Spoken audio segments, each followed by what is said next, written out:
Hello my dear, आप सभी का अपना यूट्यूब चैनल विषय में स्वागत है। मैं अमरिंदर कुमार आप सभी का स्वागत करता हूं। तो आज की इस वीडियो में हम लोग सीखेंगे पाइथागोरस प्रमेय को कैसे सिद्ध करें। अब ध्यान दीजिए, इसका स्टेटमेंट क्या कह रहा है। देखिए, कह रहा है एक समकोण त्रिभुज में कर्ण का वर्ग अन्य दो भुजाओं के वर्गों के योग के बराबर होता है। संक्षेप में इसको इस तरह से भी कह सकते हैं, समकोण त्रिभुज में साबित करें कर्ण स्क्वायर बराबर लंब स्क्वायर प्लस आधार स्क्वायर। क्यों? क्योंकि कर्ण को छोड़ करके शेष जो दो भुजा बचती है वो उसमें एक को आधार मान लेंगे तो दूसरा लंब हो जाएगा। तो अब देखिए इसमें क्या कह रहा है, स्टेटमेंट क्लियर हो गया। कर्ण, सबसे पहले जान लेते हैं समकोण त्रिभुज के बारे में कुछ इंपोर्टेंट फैक्ट को जान लेते हैं। यहां मान लेते हैं ए है, बी है, यहां सी है। ये समकोण त्रिभुज हो गया। क्या हो गया? समकोण त्रिभुज। समकोण के सामने की भुजा कर्ण होती है। समकोण के सामने की भुजा कर्ण होती है। याद रखिएगा मेरे दीजिए, समकोण के सामने की भुजा कर्ण होती है। क्या होते हैं मेरे डियर? कर्ण होती है। समकोण के सामने की भुजा क्या होती है? कर्ण होती है। देख लीजिए मेरे डियर, तो यहाँ समकोण अर्थात ये क्या हो गया? कर्ण हो गया। ये क्या हो गया? कर्ण हो गया। अब बच रहा है शेष दो भुजा जो बचा वह एक लंब हो जाएगा, एक आधार हो जाएगा। लंब और आधार आपस में बदलते रहता है, क्योंकि यहाँ अगर देखिए ये 90 डिग्री है तो इस पर AB पर ये लंब हुआ नहीं हुआ। अगर हम इसको ऐसे खड़ा मान लें तो यहाँ से ये लंब हुआ तो AB पर लंब हुआ, BC यहाँ लंब हुआ। अगर इसको हम आधार मान लेंगे तो ये यहाँ से लंब हुआ तो ये क्लियर हो गया। अब देखिए कर्ण जो है सबसे बड़ी भुजा होती है। कर्ण सबसे बड़ी भुजा होती है। कर्ण सबसे बड़ी भुजा होती है। बड़ी भुजा होती है। अब याद रखिएगा मेरे डियर, याद रखिएगा। देखिए कर्ण वाले एक यहाँ जो समकोण है ये 90 डिग्री है, तो ये शेष दो कोणों का योगफल भी 90 होगा। B बराबर 90 डिग्री तो एंगल A प्लस C बराबर भी 90 डिग्री होगा। अर्थात शेष दो कोण समकोण को छोड़कर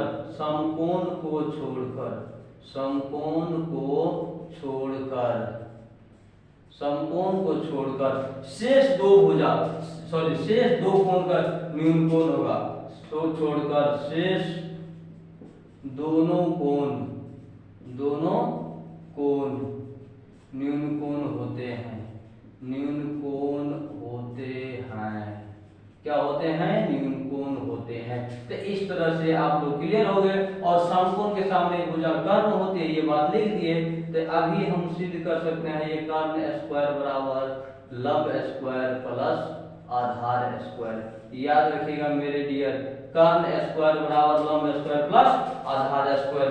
इस बात को, ये बेसिक कंसेप्ट हुआ इसके बारे में। अब ध्यान दीजिए इसमें क्या सिद्ध करना है, ये बेसिक कंसेप्ट दे दिए। अब ध्यान दीजिए, यहाँ देखिए तथा समकोण त्रिभुज में कर्ण का वर्ग अन्य दो भुजाओं के वर्गों के योग के बराबर होता है। तो सबसे पहले क्या लिखेंगे? दिया है। सबसे पहले क्या लिखेंगे? दिया है। देख लीजिए मेरे डियर, इसमें दिया है कि त्रिभुज ABC है। त्रिभुज ABC है। त्रिभुज ABC में याद रखिए समकोण त्रिभुज है। कौन सा त्रिभुज है? समकोण, अर्थात एक कोण 90 डिग्री होगा। एक कोण कितना डिग्री होगा? 90 डिग्री। कोण B बराबर 90 डिग्री। बस बात इतनी है, सिद्ध करना है। देखिए मेरे डियर, सिद्ध करना है।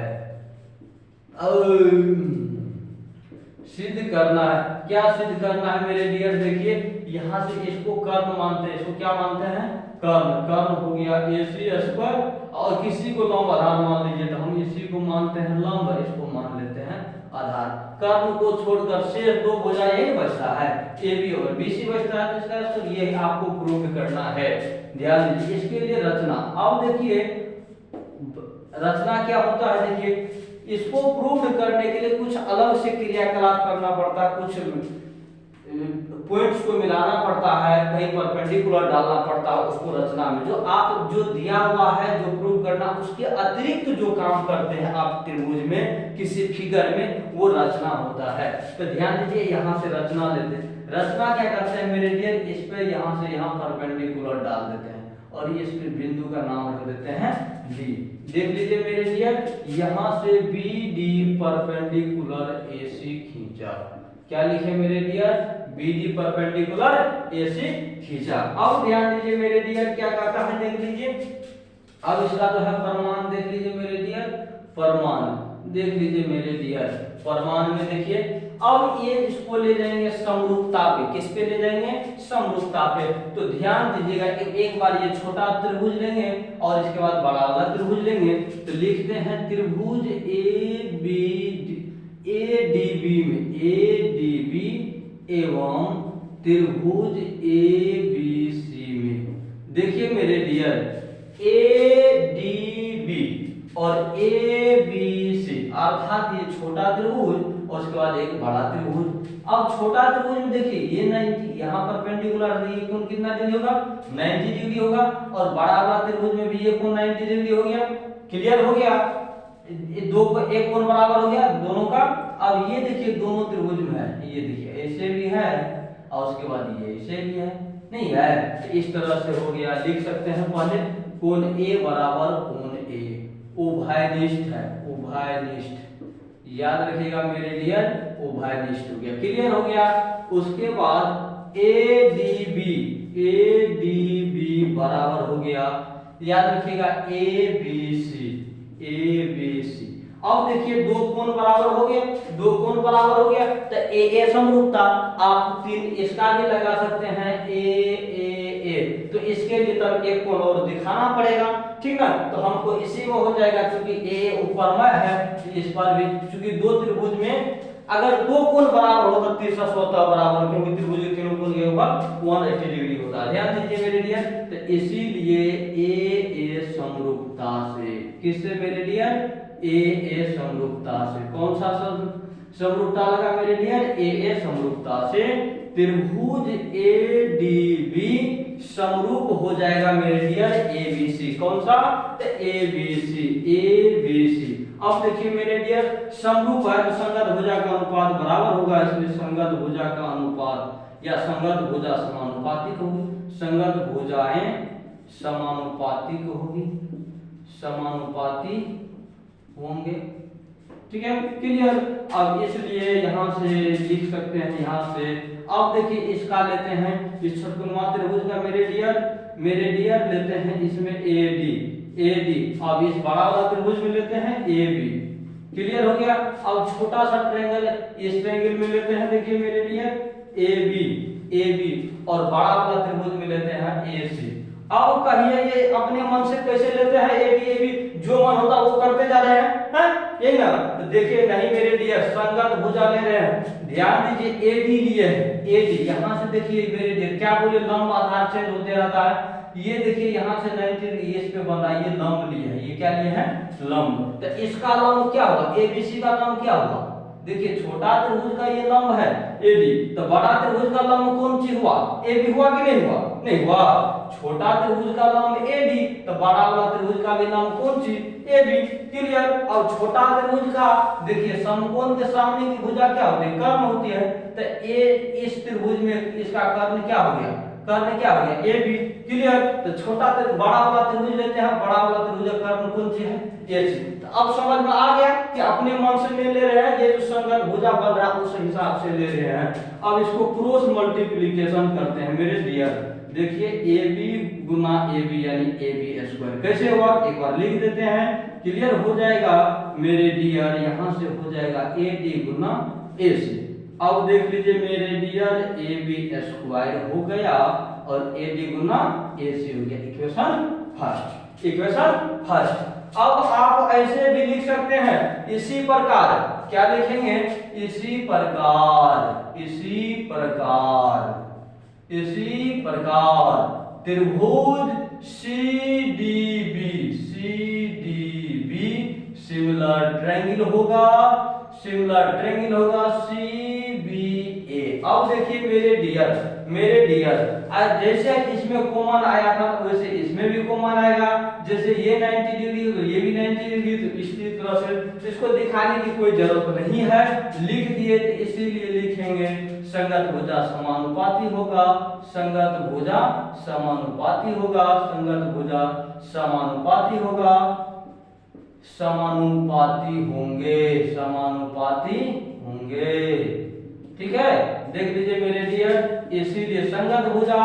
अब देखिए इसका ये बड़ा वाला त्रिभुज नहीं, छोटा वाला त्रिभुज का ले रहे हैं मेरे डियर, छोटा वाला त्रिभुज का ले रहे हैं मेरे डियर। किसका? तो इसका फिर वही बात, लंब ले रहे हैं, ये लंब हो गया CD। तो बड़ा वाला त्रिभुज में ध्यान दीजिए, लंब तो ऐसे लिए थे, चूंकि अब इसको लंब आधार चेंज होता है तो हम इसको ले लेते हैं। यहां से देखिए मेरे डियर BC हो गया। अब देखिए मेरे डियर अब यहां से देखिए, अब इसमें लेते हैं बड़ा वाला, फिर छोटा वाला त्रिभुज में BC, इसमें चूंकि BC क्या हो गया, इसका कर्ण हो गया, इसका कर्ण क्या हो गया, देख लीजिए मेरे डियर AC। तो क्रॉस मल्टीप्लिकेशन कीजिए तो BC गुना BC हो गया।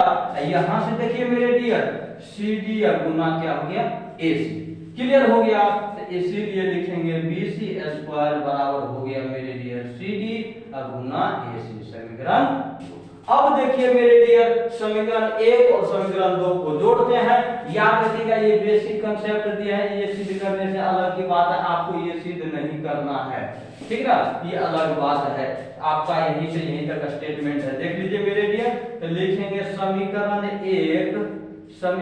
1 एवं 2 को जोड़ने पर देखिए मेरे डियर समीकरण 1 और समीकरण 2 को जोड़ने पर बढ़िया से देखिए, जब दो समीकरण कैसे जुड़ता है तो LHS को LHS में जोड़ा जाता है और RHS को RHS में भी जोड़ा जाता है। LHS क्या है यहाँ मेरे डियर AB स्क्वायर, इसका LHS क्या है तो BC स्क्वायर। अब देखिए यहाँ क्या है, इसका LHS में कितना AB तो लिख लिए, अब बच रहा RHS, तो यहाँ है AD गुना क्या है मेरे डियर AC। अब इसका लिखते हैं तो CD गुना क्या हो जाएगा AC। अरे मच्छर रे, अब देखिए यहाँ से CD AC दोनों में है, कॉमन ले लेते हैं तो यहाँ बचेगा AD प्लस बच जाएगा CD। यहाँ देख लीजिए मेरे डियर साफ साफ लिख रहे हैं, देख लीजिए CD। अब देखिए AC है तो AD और CD, देखिए तो AD है CD है तो पूरा टुकड़ा मिलेगा, AC मिल जाएगा, तो इसीलिए हो गया AB square plus BC square, AC गुना AC स्क्वायर। अब इस तरह से क्लियर हो गया और लिख सकते हैं आप प्रूव्ड, हिंदी में लिख सकते हैं साबित हुआ। तो इस तरह से आपका ये थ्योरम क्लियर हो गया। इसमें कोई दिक्कत हो तो आप जरूर कमेंट्स कीजिएगा, आपके कमेंट्स का हमें इंतजार रहता है और लंबे समय तक इंतजार करते रहते कि अगर हो सकता है किसी को कोई प्रॉब्लम हो और अच्छा लगे तो जरूर लाइक और शेयर सब्सक्राइब जरूर कीजिएगा मेरे डियर। आज के लिए बस इतना ही, थैंक्स।